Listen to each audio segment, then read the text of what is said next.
Hi, കഴിഞ്ഞ ദിവസം ഞാൻ ഒരു വീഡിയോ ഇട്ടിട്ടുണ്ടായിരുന്നു താറാൻകുട്ടികൾ വിരിയുന്ന വീഡിയോ ഇൻക്യുബേറ്ററിൽ. അപ്പോൾ നമുക്ക് 13 കുട്ടികൾ കിട്ടിയിട്ടുണ്ട് കേട്ടോ. അപ്പോൾ അതിനൊന്ന് നമ്മൾ എന്ത് ചെയ്യുന്നു, പുറത്തേക്ക് ഇറക്കാൻ വേണ്ടിയിട്ടുള്ള ശ്രമത്തിലാണ്. അപ്പോൾ അവരെ നമ്മൾ കോഴികൾ വളർത്തുന്ന പോലെ കൂട്ടിലിട്ടിട്ട് വളർത്താൻ ബുദ്ധിമുട്ടാണ്. അപ്പോൾ നമുക്ക് അവർക്ക് മെയിനായിട്ട് വെള്ളമാണ് വേണ്ടത്. ഇത് എന്ന് വെച്ച് കഴിഞ്ഞാൽ വാട്ടർ ബേഡ്സാണ്. വാട്ടർ ബേഡ്സിൽ പെട്ടതാണ് നമ്മളെ താറാവൊക്കെ. അപ്പോൾ അതിന് കൂടുതൽ മെയിനായിട്ട് വെള്ളമാണ് വേണ്ടത്. അപ്പോൾ ഞാൻ ജസ്റ്റ് ഒന്ന് പുറത്തേക്ക് ഇറക്കിയതാണ്. നല്ല രസമുണ്ടല്ലോ അല്ലേ കാണാൻ. അപ്പോൾ നിങ്ങളൊന്ന് ഷെയർ ചെയ്യാമെന്ന് വിചാരിച്ചു. ഓക്കെ, അപ്പോൾ നമ്മൾ ഇത്തളൊക്കെ പഴയ കൂട്ടിലാണ്. അതിൽ നമ്മൾ വീണ്ടും പഴയ നമ്മൾ കോയിനൊക്കെ ഉണ്ടാക്കി വെച്ചിരുന്ന കൂടുണ്ട്. ആ എന്താണ് വലൊക്കെ കെട്ടിയിട്ട് അതിൻ്റെ ഉള്ളിലാണ് നമ്മൾ ജസ്റ്റ് ഒന്ന് ആക്കിയത്. അതിൽ നിന്നും നമ്മൾ എന്ത് ചെയ്യുന്നത്, ഒരു ബൗണ്ടറി ചെറുതായിട്ട് ഉണ്ടാക്കിയിട്ട് അതിൻ്റെ ഉള്ളിലാണ് ഞാൻ ചെയ്യുന്നത്. ഇല്ലയെന്നുണ്ടെങ്കിൽ പൂച്ചകളും മറ്റുള്ളതൊക്കെ വന്നിട്ട് ശല്യം ചെയ്യും. അപ്പോൾ അത് ബുദ്ധിമുട്ടാണ്. അപ്പോൾ നമ്മൾ ചില കാര്യങ്ങൾ നമ്മൾ മുൻകൂട്ടി കണ്ടിട്ട് അതിനനുസരിച്ച് പ്രിപ്പയർ ചെയ്യണം. ഇല്ലയെന്നുണ്ടെങ്കിൽ നഷ്ടപ്പെട്ടിട്ട് നമ്മളൊന്നും ഖേദിച്ചിട്ട് കാര്യമില്ല. അപ്പോൾ അങ്ങനെയുള്ള ഒരു കേസും വളരെ ശ്രദ്ധിക്കുന്നൊരു വ്യക്തിയാണ് കേട്ടോ ഞാൻ. അപ്പോൾ നമ്മൾ കുറച്ച് സ്റ്റാർട്ടറും കുറച്ച് വെള്ളം വെച്ച് കൊടുത്തു.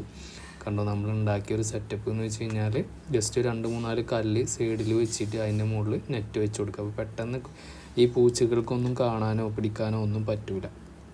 നല്ല രസമല്ലേ അവരിങ്ങനെ കുടിക്കുന്നതും ഇതൊക്കെ കാണാൻ, നല്ല കൗതുകത്തോട് കൂടിയിട്ട് കാണാൻ നല്ല ഭംഗിയുണ്ട്.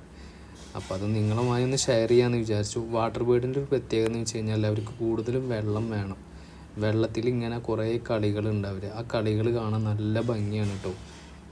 ഞാനിതുവരെ എന്ന് വെച്ച് കഴിഞ്ഞാൽ കോഴിക്കുഞ്ഞുങ്ങളും കോഴികളാണ് വളർത്തിയിരുന്നത്. അപ്പോൾ നമ്മളൊരു വാട്ടർ ബേർഡ്സിനൊന്നും കൂടി ഇൻക്ലൂഡ് ചെയ്യാമെന്ന് വിചാരിച്ചു. സ്പേസ് ഉണ്ടല്ലോ, അപ്പോൾ അത്യാവശ്യം സ്പേസ് ഉള്ള കാരണം നമുക്കത് ചെയ്യാൻ പറ്റും. പിന്നെ താറാവ് കുഞ്ഞുങ്ങൾക്ക് മെയിനായിട്ട് കൂടുതൽ ഫുഡ് വേണം.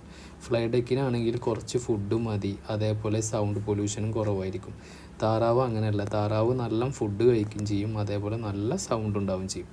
അപ്പോൾ അത് വീടിൻ്റെ അടുത്ത് അങ്ങനെ പെട്ടെന്ന് ചെയ്യാൻ പറ്റില്ല. അതിന് നല്ല ലോങ് സൈഡുള്ള സ്ഥലങ്ങളൊക്കെ തന്നെ വേണം. അതേപോലെ അയൽവാസികൾക്കൊന്നും ശല്യമില്ലാത്ത രീതിയിൽ വേണം. അതേപോലെ തന്നെ അവരെ കാഷ്ടം കാര്യങ്ങളൊക്കെ നല്ല സ്മെല്ലും ഉണ്ടാവും. അപ്പോൾ അതൊക്കെ നമ്മൾ കെയർ ചെയ്തിട്ട് വേണം ചെയ്യാൻ. അപ്പോൾ മുന്നേ നമുക്കതൊന്നും ചെയ്യാൻ പറ്റിയിരുന്നില്ല. അപ്പോൾ അതുകൊണ്ടാണ് കേട്ടോ. ഓക്കെ,